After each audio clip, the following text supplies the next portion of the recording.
So, tuloy natin. Pagkatapos nyong ma-open yung program and uploaded na yung mga layouts natin. Okay.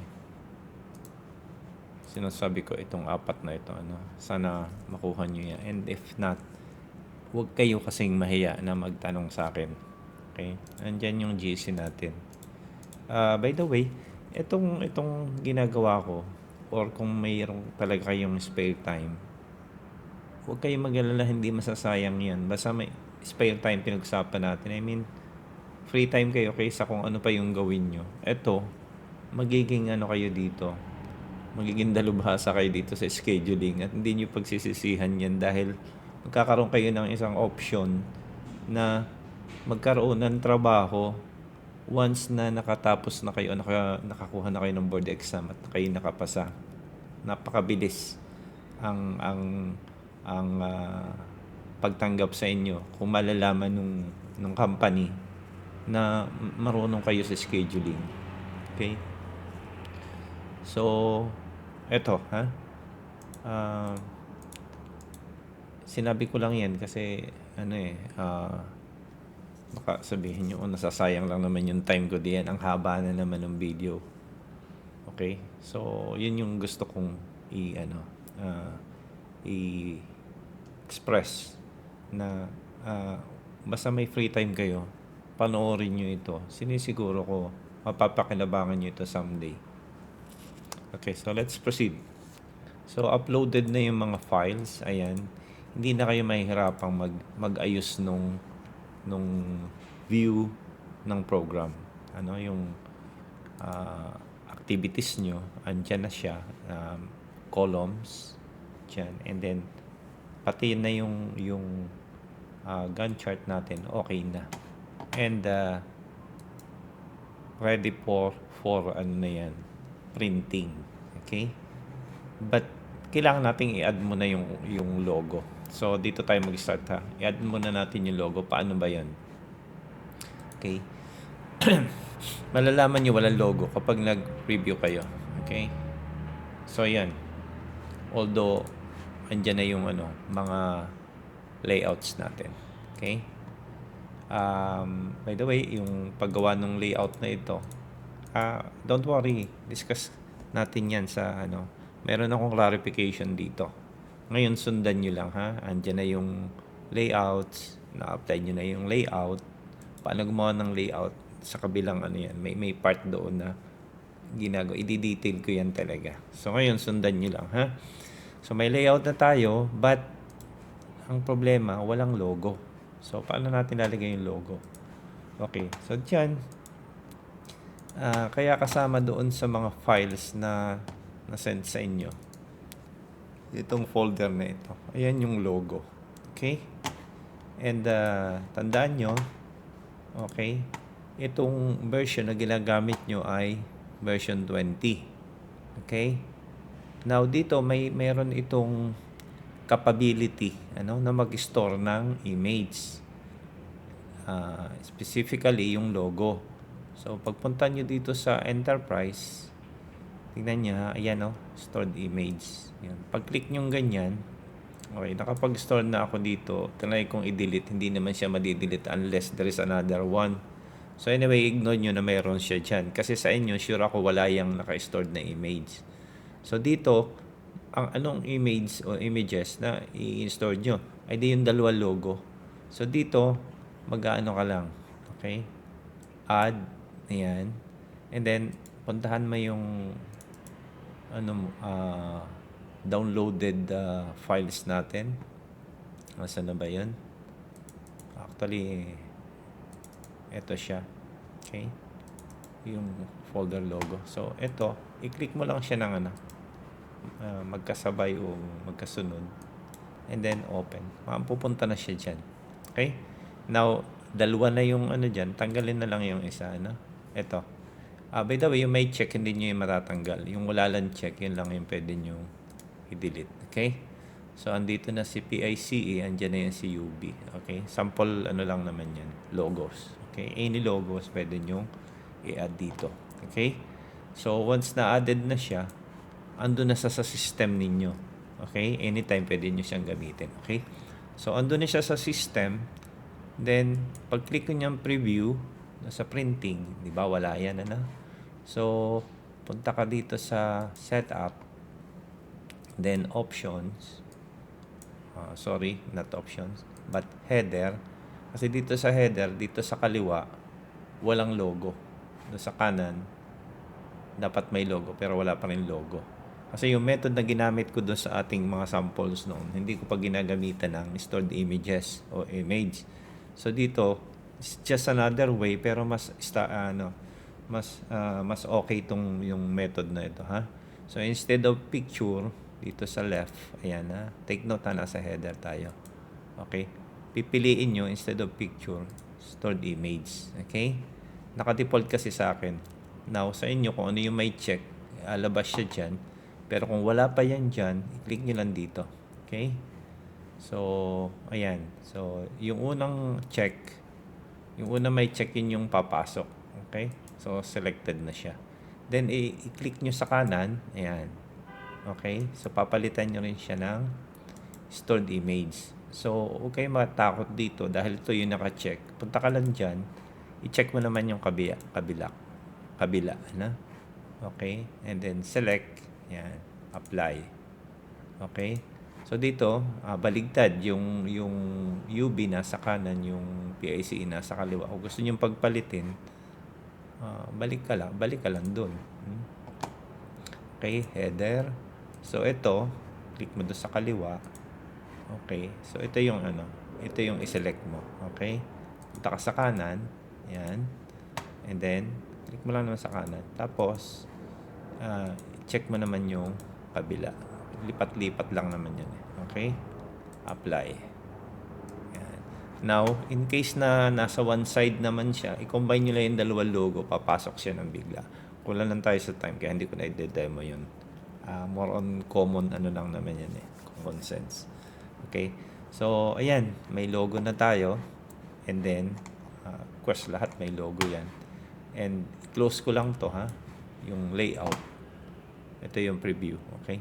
So, dito, balikan natin yung ating layout. So, layout, open. Okay? Sabi ko dito, pag kayo nalito, huwag kayong mag-JS. No ang ilagay nyo. Okay? Then, pili kayong dito na lang tayo, diretso na tayo sa cash flow. Apply. Okay? Then, open. Then, preview. Ayan. Okay? So, dito, mag-aano rin kaya sa setup din kaya. Okay? Header. So, sa kaliwa, naka-picture kasi. Pero pag lagyan nyo ng image, ando na siya. Okay? Then, yung kanan, palitan nyo rin ng stored image. Pag-click nyo ng apply, pansin nyo, bakit pareho? Saan ba tama yung PICE? Sa kanan. So, yung kaliwa yung ating papalitan. So, punta rin tayo dyan. Header. Then, click mo lang yung left. Click ka dito. And then, i-check mo lang siya. Okay? Select. Apply. Okay. So, ayan na siya. Then, close na ulit. Tapos, open layout. Say no. Okay. And go to another layout. Open. Preview again. So, ayan na. Naayos lang natin siya. Okay. So, page setup. Header. Kaliwa. Okay. Palitan mo stored image. Kanan. Stored image. Then, apply. Click OK. Now, alin ba yung dapat sa kaliwa at sa kanan? Sa kanan yung PICE. So, dito, papalitan ko lang yung sa kanan. So, balik ka sa header. Ito ka lang. Punta ka sa kanan. Stored image siya. I-check mo lang naman yung para doon. Ito, dito, ha? And then, select. Apply. So, okay. So, ayan. Tingnan ko lang kung lahat ng layout meron na. Open. No. Dito, longest path. Apply. Open. Review. So, syempre, wala yan dyan dahil nakalagay pa dun sa header, picture pa, hindi stored image. So, same procedure. O, ayan. So, itong ano, dapat sa kanan. So, yung kaliwa yung papalitan ko. Okay? So, i-click nyo lang naman siya. Then, yung kaliwa. Tapos, ayun. I-check mo lang to para sa kaliwa. So, ayan. Nge. Select, not add. Okay, apply. Okay? So, ayan. So, yung combination ng logo, hindi mahirap gawin yan, ano? Practice lang yan. Tanong nyo na lang sa akin kasi kulang tayo sa oras dito. Hahaba na naman yan. So, ayan. Okay? Now, once na na-assign na yung logo, yung stored images doon, so, isa-isahin nyo to. Open, no, all activities, apply. Okay? Open. Tingnan natin yung preview. So, wala. Okay. Page setup. Header. Hindi pala stored image. Stored image. Then, kaliwa. Okay. So, tama siya. Apply. So, yung kanan ng ating Okay. Yan. Then, ito siya. Select. Okay. Apply. Okay. So, yan. Now, dito, mapapakinabangan yung So, kailangan yan, layout, open. Kailangan mag-yes kayo ngayon dito. Yes. Kasi may pinalitan tayo. Okay? So, tingnan natin Yan. So, nag-yes kasi tayo kaya na siya. Now, tingnan natin yung kabila naman. Open. Nag-yes na tayo kanina. So, pwede namang i-yes uli. Then, lipat naman do sa longest path. Click apply. Tingnan natin kung andyan yung logo. Yan. Diyan pumapasok yung yes ngayon. Okay. So, dito, so, hindi tayo nag-save kanina. Okay. Header. Click mo na yung kaliwa. Ayan. Stored image. Kanan. Stored image. O, ayan Okay. So, sa kaliwa, ang palit. Okay. So, check nyo lang siya. Select. Apply. Okay. So, ayan na siya. So, naglagay tayo ng logo. Okay. So, this time, punta ka rito sa layout. Okay. I-save mo muna siya. Okay. Tapos, open. Saka ka magpunta doon sa sunod. Apply. Yan. Open. Preview. Siyempre, wala na naman siya dyan dahil hindi na-save kanina. Okay. Sana nakuha niyo yung point. So, header. Dito. Stored image. Stored image. Tapos, apply. Palitan natin yung kanan. So, eto, click ka sa kanan. Then, check mo yung pang kanan. And then, click apply. Okay. So, andyan na siya. I-close mo rin yung preview mo. Tapos, punta ka rito layout. Pwede na naman dito. Ayan. Save layout. Or, punta ka dito. Save lang. Parehas yung function nun. Layout. Save layout. Yan. And then, kung gusto mo reviewin, i-preview mo lang. So, kung tama yung na-save mo. Okay? Next. Okay. Punta ka naman dun sa sa sunod na layout. Yung okay. Naka-save na tayo. Kaya kahit ako naka-save na siya dun. So, yung sunod naman. Apply. Yun yung nakakalito kaya pinaulit-ulit ko. Actually, nakaganda pa nga yung hindi ko na-save kanina para na demo ko ulit. So, ito. Preview. Ayan Wala siyang wala siyang logo. So, taka lang sa header and then stored image. Stored image. Tapos, click apply. Saan ba yung Okay, tama. Yung sa kanan. So, yung left ang ating papalitan. Okay? Click, select, apply. Okay. So, andyan na si logo. Now, bago nyo ma-save yan, kailangan i-close mo yung preview. Preview lang naman siya nung layout eh. So, dito, either punta ka dyan, layout, save, or punta ka dito, layout, save layout. Ayan. Now, nakasave na siya lahat. Pwede na nating i-test. Okay? So, start tayo sa huli. So, andyan si logo. Pwede natin balikan yan mamaya. Okay? View, layout, open layout. Pwede na yung magno ka na magno. Kasi na-save mo na yung tama. Ano? So, all activities, apply. So, ayan siya. Preview. Ayan. Nandiyan na yung dalawang logo. So, view, layout, open layout. Ayan. Pwede ka na lumipat doon sa longest path. Apply. Okay. And then, preview. Siyempre, naka-stored na siya, naka-save na eh. Nag-save tayo kanina.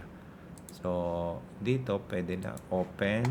Yan. Basta nagtatanong siya ng ganyan at tandaan nyo kung ano yung ginawa nyo previously. Kung save ba yung layout na yun or hindi. Ando doon yung logic, ha? Okay? So, dahil save na siya, pwede na tayo na magno. Okay? Then, dito yung cash flow, apply. Dapat, pag preview mo dito, andyan yung si logo. Yung dalawang logo. So, ayan siya. So, tingnan nyo ha. Lilipat ako sa kabilang layout. Okay. Open. Ayan o. Inono ko na kasi save na siya eh. So, no. So, ayan. Then, apply.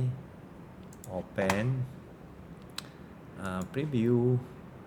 So, naka-stored na siya. Okay. So, kasi yung pag yes or no na yun, minsan dito ka naka-open tapos naligaw ka rito sa filter, na-tempt ka na gumamit na ibang filter dyan.